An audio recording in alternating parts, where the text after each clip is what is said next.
De nos jours, la production agricole s'étend de plus en plus vers l'utilisation d'engrais chimiques, des pesticides et des herbicides. Nul n'ignore que ces produits dégradent l'environnement et nuisent à la santé de l'homme.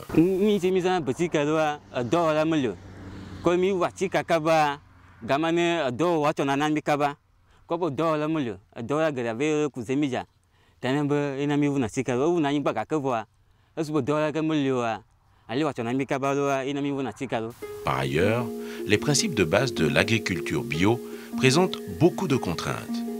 Il faut disposer d'un sol sur lequel on n'a jamais utilisé de produits chimiques, avoir des semences qui n'ont subi aucun traitement chimique. Ces conditions sont difficiles à remplir dans nos pays africains, surtout au Togo, où nous utilisons des intrants chimiques dans nos productions.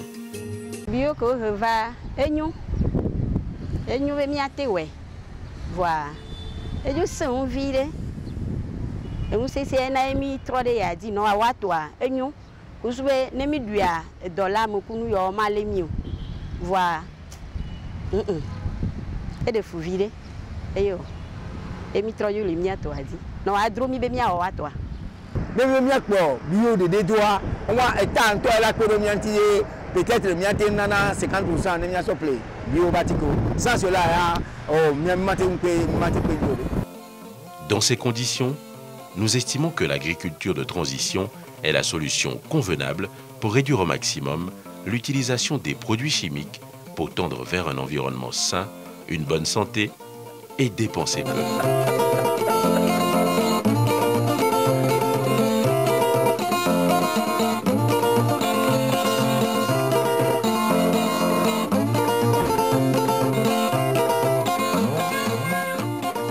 L'agriculture de transition, c'est l'agriculture où l'on abandonne progressivement l'utilisation des engrais chimiques, les insecticides, les herbicides, les pesticides, au profit de l'utilisation des éléments naturels tels que le compost, le paillage, l'insecticide artisanal organique. Nous allons considérer un groupe d'individus, un formateur avec 3 étudiants qui pratiquent quelques techniques en agriculture de transition. Nous sommes à l'Université des Nations, UDN, Jeunesse en Mission, campus Noépé, à une trentaine de kilomètres de Lomé, au Togo, sur la route nationale Lomé-Palimé. C'est le début des activités. Elles consistent principalement au nettoyage, à la délimitation, au traçage-piquetage, au trouage et à l'amendement du sol. Le nettoyage. Cette opération consiste à rendre propre à la culture le terrain inculte. C'est le défrichage. Le nettoyage se fait de façon simple selon la disponibilité des matériels locaux, machettes, roues, pioches. Le traçage et le piquetage. C'est une opération simultanée qui permet de délimiter le terrain, déterminer les lignes pour la trouaison. Le terrain est délimité en petits carrés d'environ 42 mètres carrés, soit 7,20 mètres sur 6 mètres. Ainsi donc, l'on peut connaître la superficie agricole utile, savoir comment orienter la pépinière, les planches pour le compost, l'orientation des trous par rapport au vent violent et les fortes pluies, connaître la densité des trous ou planches par hectare, savoir l'emplacement du puits d'eau en cas de besoin, du tas de compost. Les outils utilisés sont la corde pour la délimitation, les piquets pour le piquetage, les gabarits pour le traçage et la roue pour la trouaison. Nous aussi, en tant qu'agriculteurs, nous participons largement à la dégradation du sol par le fait que, avant ou après le défrichage, nous brûlons les herbes, croyant que c'est une bonne chose, or que c'est très mauvais. Nous pourrions garder ces herbes et l'utiliser plus tard afin d'enrichir nos sols. L'amendement du sol. C'est une action incontournable et indispensable pour un meilleur rendement. Elle se fait juste après la trouaison et consiste à appliquer environ 500 mg de compost dans les trous avant les semis ou le repiquage. Qu'est-ce que le compost ? Le compost est un mélange fermenté de résidus organiques et minéraux utilisé pour la fertilisation des sols agricoles. C'est donc un engrais organique qui n'a pas d'impact négatif sur l'environnement. Dans ces techniques, la fertilisation organique occupe une place très importante.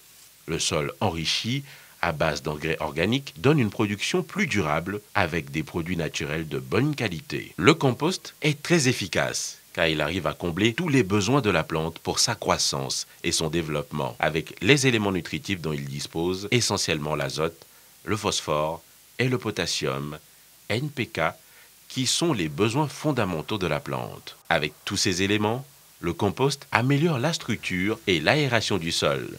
Il favorise le bon fonctionnement des organismes vivants de la terre, tels que les micro-organismes, les vers de terre, etc. Mode de fabrication. Au préalable, il faut disposer de produits végétaux, tels que les herbes fraîches et sèches, la cendre, la bouse, la fiente. Avec ces différents produits, on peut préparer le compost. On choisit une place à côté du champ. On rassemble les herbes fraîches d'une part et les herbes sèches d'autre part, mais tous ensemble découpés en proportions égales.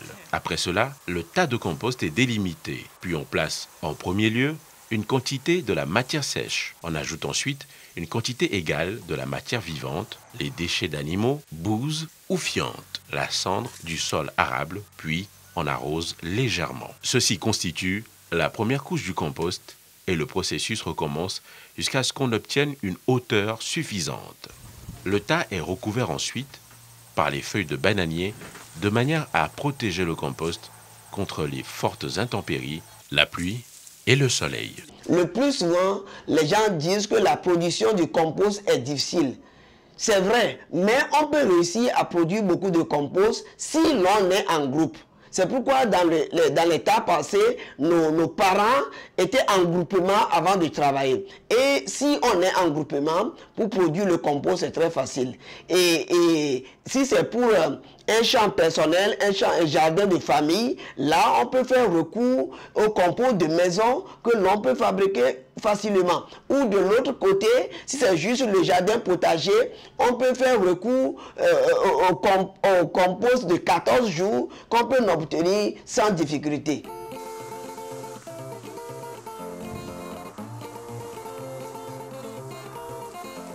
Le paillage. Il consiste à recouvrir le sol avec de la paille. Il peut se faire lors de la trouaison ou après le semis quand les jeunes plants atteignent une hauteur de 15 à 20 cm. Le paillage vise à garder l'humidité dans le sol, ce qui favorise l'action des micro-organismes et des vers de terre. Il faut noter que les vers de terre sont de véritables fouisseurs. Le paillage empêche la dégradation du sol par l'érosion et les mauvaises herbes de pousser. Il contribue à la régénération du sol lors de sa décomposition. Il est un abri pour les micro-organismes et les vers de terre qui facilitent l'aération et le drainage du sol par les trous creusés. Les vers de terre vont se nourrir des débris végétaux que nous fournissons sous forme de paillage. Après, ils vont se reposer sous le sol et font des déjections. Ces déjections sont des éléments nutritifs que nos plantes absorbent pour leur croissance. Maintenant, quand nous utilisons de l'engrais chimique, cet engrais empêche les vers de terre de faire leur action. Au pire des cas, il les tue. Et le processus naturel de régénération du sol est rompu. Maintenant, qu'est-ce que nous vous conseillons? Faire le paillage, c'est abriter les vers de terre qui vont contribuer à la régénération naturelle du sol.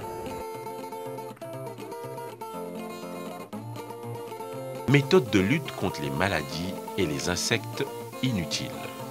Elle consiste à pulvériser des insecticides artisanaux organiques, fabriqués à base de produits tels que l'ail, l'oignon, le gingembre, le piment rouge et des feuilles de Nîmes. Ces produits sont pilés différemment dans un mortier puis mélangés dans une bassine en ajoutant une quantité d'eau proportionnelle au mélange. Nous ajoutons de l'eau au mélange que nous laissons au repos 2 ou 3 jours pour la fermentation.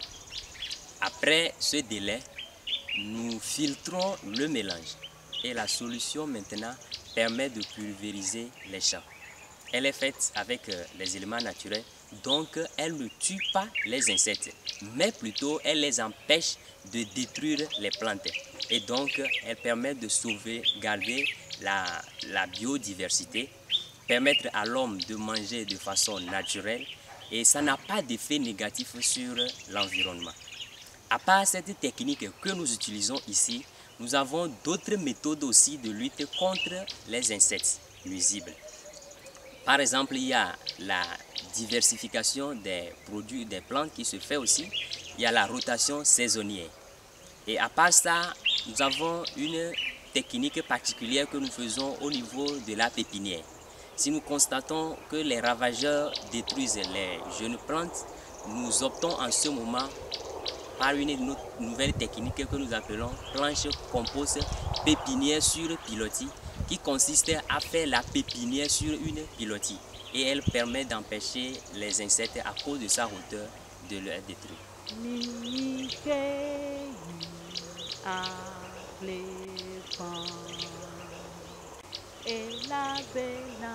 Dans ce même cadre, nous avons visité un ancien étudiant du même formateur dans la commune d'Atapamé, précisément dans le village de Yoro. Ce dernier applique les mêmes techniques exposées précédemment pour produire le maïs, le concombre, etc. Et les résultats sont très encourageants. Cette année, il a fait 3 champs d'expérimentation de maïs. Le premier champ est fait comme on le fait dans le milieu. Le deuxième, semis à même le sol, sans sillon. Le troisième est l'agriculture de transition, paillage et compost. Sur le premier, sur ce que nous avons semé sur le sillon, ce n'est pas tellement développé. Mais le deuxième sillon où nous avons semé avec le compost et fait le paillage, nous avons vu que c'est bien développé. Mais sur le troisième champ où nous avons semé à même le sol, le maïs n'arrive même pas à se lever. Et derrière ce champ, nous avons fait un autre champ d'expérimentation où nous avons semé le maïs, mais en utilisant l'engrais chimique. Et là où nous avons utilisé l'engrais chimique et là où nous avons utilisé le compost et le paillage, nous avons vu encore qu'il y a une différence nette. Là où nous avons fait le compost et fait le paillage, c'est plus développé, plus que là où nous avons utilisé l'engrais chimique. À la suite de tout ce qui précède, nous pouvons dire que pour préserver l'environnement, régénérer nos sols et protéger la vie humaine, il faut encourager les paysans à pratiquer ces techniques culturales.